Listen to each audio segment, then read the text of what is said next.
हमें परमेश्वर की आज्ञा मानना ज़रूरी है, क्योंकि परमेश्वर की हम क्या सोच रहे हैं, हम परमेश्वर घर में जाएँगे, परमेश्वर के परिवार में हर चीज़ आज्ञा मानना, ये ऐसा नहीं।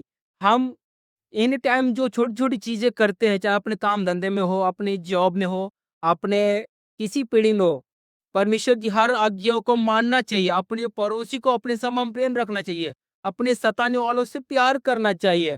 ऐसा करने से हमारी आयुष बढ़ती है, हमारी आयु बढ़ती है, हम अधिक पोषण से रहते हैं, क्योंकि परमेश्वर परमेश्वर हमें देखता है, क्योंकि वो परमेश्वर कहता है कि तू सबसे पहले तू मुझे ग्रहण कर, मेरी आज्ञाओं को मान और तू मुझ पर भरोसा रख।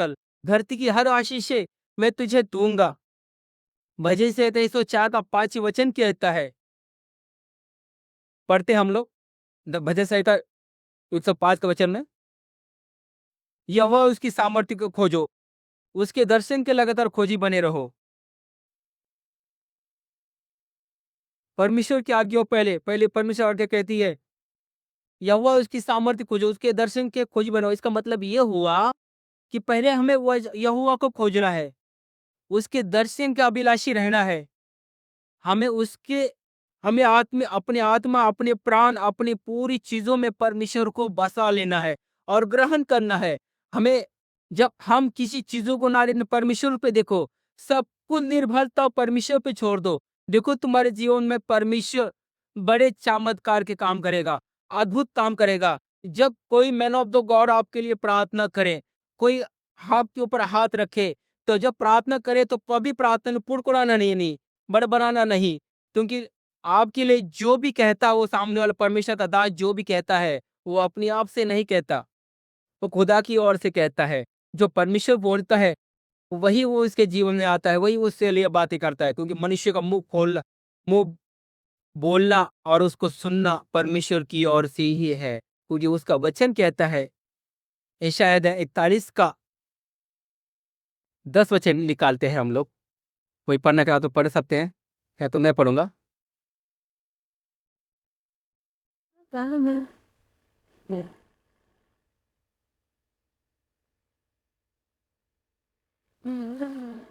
Urusan 41 का 10 वचन urusan ka. हम Sampai na amara. 41 का 10 वचन Wawari kersi cha pastor and dusriya. ना 41 से 10 वचन में परमेश्वर कहता है, हमें परमेश्वर 365 दिन हमें एक ही बात कहता है कि मत डर, मत डर। एक दिन नहीं, हर समय, हर सेकंड परमेश्वर हमसे एक ही बात कहता है कि मत डर। 41 वचन में कहता है, मत डर, क्योंकि मैं तेरे संग हूँ। परमेश्वर कहता है, चिंता ना कर, किसी बात की चिंता मत कर कि तेरे पास कुछ है या नहीं है, आज तेरे पास खाने के लिए है या नहीं है, जॉब है या नहीं है। चिंता न कर, मैं तेरे साथ हूँ। जिस तरह मिस्र से मैंने 40 लाख लोगों को निकाला, लाल समंदर में 2 भागों में किया, तेरी परिस्थिति को मैं भी चेंज करने वाला हूँ। मैं तुझे कभी ना छोड़ूंगा, कभी ना त्यागूंगा। उसका 41 वचन कहता है कि मत डर। यहोवा परमेश्वर कह रहा है आपसे कि मत डरो, किसी के ऊपर मत देखो, कोई तुम्हें सताए, कोई तुम्हें बहकाए, कोई डरने की कोशिश करे, मत डरो। सर्वशक्तिमान ईश्वर आपके साथ है, आपके पास है, वो जीवित परमेश्वर है। मैं अपने पिता को जानता हूँ, मेरा जीवन पूरा चमत्कार से घिरा हुआ है। हर पल हर समय वो मेरी सहायता करता है। हर पल मेरे अभी बस से मैं आया था, बस का टैंक फट गया, पूरा डीजल नीचे 1 किलोमीटर से गया था। लोग हैरान हो जाते कैसे हुआ, जब मैंने बस से पहले प्रेयर की थी। बाइबल कहती है धर्मी जन की प्रार्थना से पूरा देश बचाया जा सकता है, पूरा लॉ बचाया जा सकती है। अपने आप को कभी छोटा मत समझो, कभी कभी गिरा हुआ मत समझो। आप ये याजकों की संतान हो, आप राज्य पदाधिकारी हो, आप नबी हो, परमेश्वर के दास दासिया हो। परमेश्वर ने आपको बेटा बेटी कह के बुलाया है, इसलिए तब चीजों पे मत भागो। दुनिया की हर चीज ही आपके पास चल कर आएगी। इसलिए वचन कहता है कि मत डरो, मैं तेरे साथ हूँ और मैं तुझे दूर करूंगा और तेरी सहायता करूंगा। अपने धर्म में दाहिने हाथ में तुझे हमें रहूंगा। परमेश्वर कहता है कि मैं तेरी सहायता सर्वाधिक तक करूंगा और तेरी आज से लेकर सर्वाधिक मैं तेरी सहायता करूंगा। अपने धर्म में दाहिने हाथ से मैं लेकर तुझे चलूंगा, इसलिए मत चिंता कर। क्योंकि उस 12 वचन 11 वचन में तो देख, जो तुझसे क्रोधित है वे लज्जित होंगे। परमेश्वर का वचन क्या, जो तुझसे लज्जित है, जो आपका अपमान करते हैं, आपको गाली देते हैं और आप को देखकर दूर दूर भागते हैं, मुंह छुपाते हैं, तो परमेश्वर कहता है वो लज्जित रहेंगे। जो तुझे क्रोध करते वो लज्जित रहेंगे, और तू तू ढूंढने पर भी कभी ना मिलने पाएगा। तो कैसे देता है होने जो किससे झगड़ते हैं उनके मुंह काले होंगे, और वो नष्ट होकर मिट्टी में मिल जाएंगे। परमेश्वर का वचन कहता है आप हमेशा उच्च किए जाओगे, महान किए जाओगे, आप हमेशा महान और अगुवाई से और बढ़ते जाओगे। भजन संहिता 84 उसका 11 आयत पढ़ो।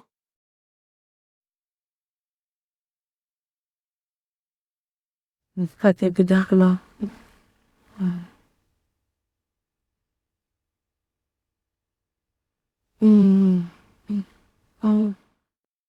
सर्वेसी जयरा आकरा, क्योंकि यहोवा परमेश्वर सूर्य और ढाल है। परमेश्वर का वचन कहता है क्योंकि यहोवा परमेश्वर सूर्य और कारण परमेश्वर जो सूर्य व ढाल आहे. परमेश्वर अनुग्रह व जतो जे सातेमुतपणे सारसात त्यांना हितम ते जिल्यापासून तो राहणार नाही. बरोबर है, जोड़ना चाहते तो परमेश्वर का वचन कहता है क्योंकि सूर्य और परमेश्वर क्या है? यहोवा परमेश्वर सूर्य और ढाल है।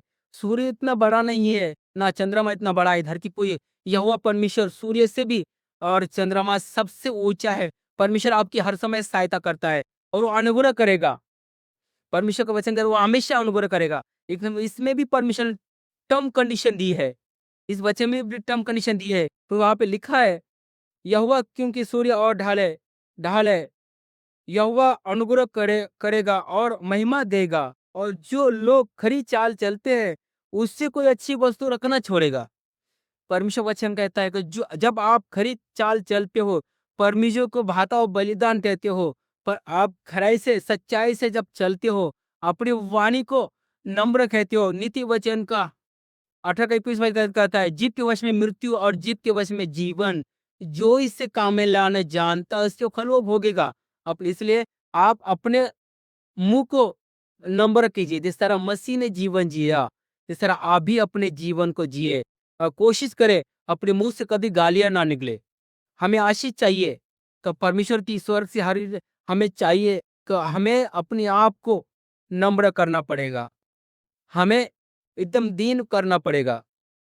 कोई सामने सामने बढ़ कर जवाब दे, उसका जवाब देना हमारा अधिकार नहीं।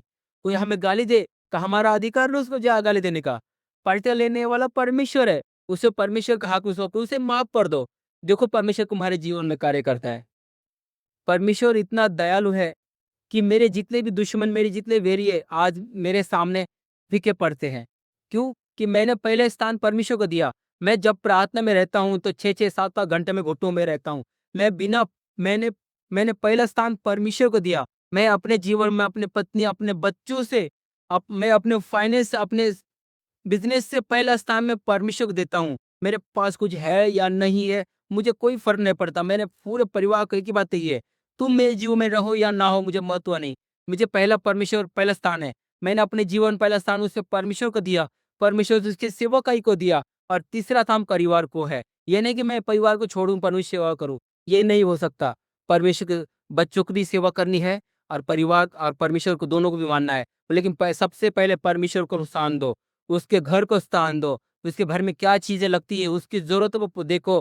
उस चर्च में आप जानते हो, जिस चर्च में आप जाते हो, आप जानते हो इस चर्च में साउंड सिस्टम नहीं है, ला के दो। जिसमें ये नहीं चेक करो क्योंकि तुम उस व्यक्ति के लिए नहीं कर रहे हो जो चर्च का चलाने वाला है, उसके लिए नहीं कर रहे हो, जिसके लिए कर रहे हो जो स्वर्ग का परमेश्वर, तुरी और ढाल पर सब कुछ करने वाला परमेश्वर है, उसके लिए। वो आपका देखता जो गुप्त में करते हो, परमेश्वर उसका प्रतिफल करेगा। आप जिस हाथ से देते हो, जो दाएं हाथ को भी पता ना चले आप बाएं हाथ से क्या दिया, और बाएं हाथ से भी पता ना चले कि तुम बाएं हाथ से क्या कर रहे हो। जो उसके वचन कहता है भजन से का 23 का एक वचन पढ़ना खोल।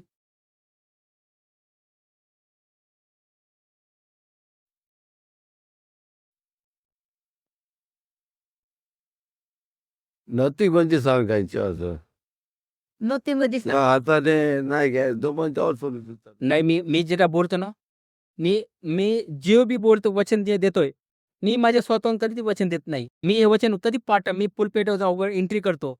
मैं जिस पुलपेट पे जो खड़ा रहता हूँ, मैं कभी वचन भी ड्रीमिंग ट्रेनिंग करके नहीं आता, वचन देता नहीं। मुझे जो पवित्र आत्मा मुझे जो अगुवाई करता है, मैं नहीं जानता तुम्हारे मन में क्या चल रहा है क्या नहीं, क्योंकि पवित्र आत्मा मुझे जो बोलता है मैं वही बोल रहा हूँ कि आप कभी लोगों को जीवन में क्या चल रहा है खुदा जानता है, वही परमेश्वर मुझसे बातें कर रहा है, मेरे आधी हाथ में नहीं।